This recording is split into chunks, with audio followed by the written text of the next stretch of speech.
Сайн байцгаана уу. Өнөөдөр одоо будгийнхаа талаар дахиад энэ хүмүүсийн хамгийн их асууад байгаа нь болохоор Minova брендийг ягаад илүү хүүхд болон эмнэлэг сургууль цэцэрлэгийн зориулттай хүүхдийн өрөөнд дээр зориултаар хэрэглэсэн бай гэдэг асуултан дээр бас их яригдж байгаа. Тэгээд айгүй олон талын ойлголтууд бий. Тэдний нэг нь бол будаг амьсгалах гэдэг ойлголт байгаа. Тэгээд энэ будаг яагаад амьсгалах ёстой? Амьсгалж байгаа будгийн асуудлыг юунд эрүүл мэндэд ямар нөлөөлөл үзүүлж байгаа юм бэ гэдэг талаар тодорхой хэмжээгээр тайлбар хийх гээд үзье.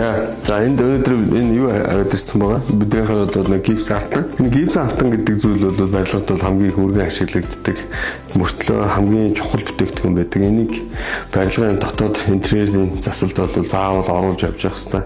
Хамгийн өмнө цэнтэй болоод эрүүл мэндэд хамгийн их чухал нөлөө үзүүлэх материал бол энэ гипс автан байдаг. За гипс автангийн дотор талыг юугаар хийдэг вэ гэхээр энд бол шохон чулуу болоод бидний одоо мэддгээр эрүүл мэндэд хамгийн их ашигладаг нэгэн төрлийн зүйл бол одоо холрооны буюу холоорын төрлийн бодис юм дотор агуулгаж идэг тийм зүйл байдаг. Байшин бол заавал амьсгалж явах хэрэгтэй байдаг. Ханууд бол заавал амьсгалж явах хэрэгтэй байдаг. Тэр амьсгалж явах ёстой гол шалтгаан нь бол тухайн орчинд өвчтөе хүмүүс буюу одоо уушгины ямар нэгэн суур өвчтөн одоо сүрье бактерийн болон вирусын замын халдвартай өвчтөе улсууд нэг дор цугларсан үед тэр орчин бол маш их хэмжээгээр өвчлөлийн бактери болоод бусад вирусээр бол маш өндөр ийм идэвхжлтэй бүс үүсдэг. Тэр орчныг энэ гипс автан бол өөртөө шингээж аваад устгадаг нэг чухал үүрэг гүйцэтгэдэг хамгийн чухал зүйл бол энэ гипс автан байдаг. Одоо зүгээр нэг зураад нэг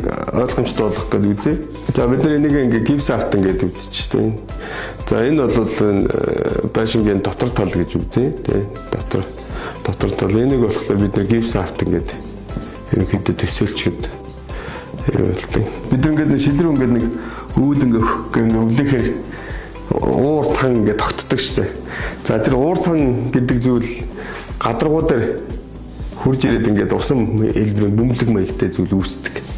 За энэ үүсэж байгаа энэ дотор бол тухайн хүний амьсгалаар явж байгаа одоо бактериуд ням бактери одоо юу гэдэг те томоогийн вирус гэж бид нэр ярьдаг. Тэр зүйл бол хамтдаа ингэж очиод энэ хан дээр ингээд наалтдаг гэсэн.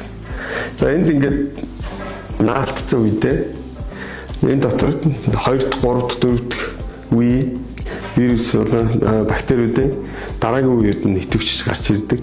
Хэрвээ энийг устгахгүй бол буцаад агаарт дэгдэх замаар эрүүл улсуудыг халдварлуулах өвчлүүлэх магадлал маш их өндөр байдаг учраас энэ гипс автан гэдэг зүйл болон гипс автангийн гадна талд байрлаж байгаа будган гадаргуу хоёрын одоо хэр хоорондоо уурын солилцоо хэрхэн явагддаг вэ гэдэгээс хамаарат энэ усан тусал алга болох энийг нэг эрүүл орчныг бий болгох гэдэг нөхцөл яригддаг. Орчин цагийн үед бол будаг бол амьсгалах чадварыг маш их өндөр зэрэглэлээр одоо тооцдог болсон. Тэдний нэг нь бол одоо манай энэ брендийн Minova бренд. Тэгээд энэ Minova брендийг хүүхдийн өрөө тасалгаа цэцэрлэг сургууль тэгээ эмнэлэг газруудад бол илүү их санал болгож байдаг. Гол нэг шалтгаан нь бол энэ будгийн амьсгалах чадвар гэж явж байна. За тэгээд бас жоохон зөвлөгөө маягтай юм хэлэхгүй болохгүй. Өрөөний тогтчлтуудыг хийхдээ анхаарч явах хэрэгтэй нэг хэд хэдэн зүйлүүд байдаг. Өрөө болвол заавал амьсгалдаг материалтай байвал их сайн. Одоо сүүлийн үед бол энэ нэг юм хавтангууд эдгээр маш их ашигладаг болсон. Энэ хавтангуудыг хаана ашиглах вэ гэхээр хүн баг цугладаг болон өрөөний салхив цайтай газруудад энэ бүтээгдэхүүнүүдийг ашиглаж ивэл их сайн. Дулаан алдагдал тэр ховсох чанар өдр багтаа газруудад одоо ийм амьсгалдгүй ийм гадаргуунуудыг ашиглаж ивэл зүгээр. Одоо эмнэлэг гэдэг чинь өвчтөе зовлонтой болон дархлаа муутай улсууд хүүхдийн хувьд бол дархлааны систем нь бүрэн гүйцэд суугаагүй ямар нэгэн зүйлийг дархлааны систем бүрэн таниагүй газруудад бол аль болох ийм гадаргуунуудаас бол зайлсхийвэл илүү их зүгээр идэг. Манайхны хувьд бол энийг гой болдог, угаадаг, арчдаг, цэвэрлэхэд амар гэдэг утгаар иймэрхүү материалуудыг сүүлийн үед бол сонгож байгаа. Гэхдээ энэ бол зөв гол нь хаана ямар хэрэглэн дээр юунуудаа сонгуул илүү дээр вэ гэдэг асуудал өөрснөөсөө заавал асууж байгаарай гэж одоо ховдоо материал сонголтын дээр бол зөвлөх байна. За мөн гипсэн энэ орчин яагаад бас чухал хэрэгтэй юм бэ гэдэг дээр хөгжлийн асуудал яригддаг. Хөгж гэдэг зүйл бол биднийхэр одоо хөгж бол мөөгний нэг төрөл.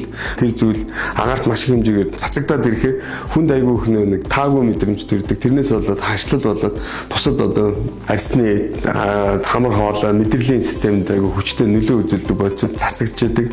За тэр зүйлийг алга болгохын тулд энэ гипс автан байдаг. Тэрнтэй дэмжиж ажилладаг хамгийн одоо юу гэх нэгдэж чаддаг хамгийн сайн одоо гадаргуугийн тааламжтай одоо зураглалын бүтээгдэхүүн бол будаг байдаг. За тэгээд өнөөдрийн бичлэг ерөнхийдөө энэ будагны амьсгалах яагаад амьсгалах хэрэгтэй юм бэ гэдэг талаар жоохон бяцхан ойлголт та нарт өгсөн болов уу гэж одоо найдаж байна.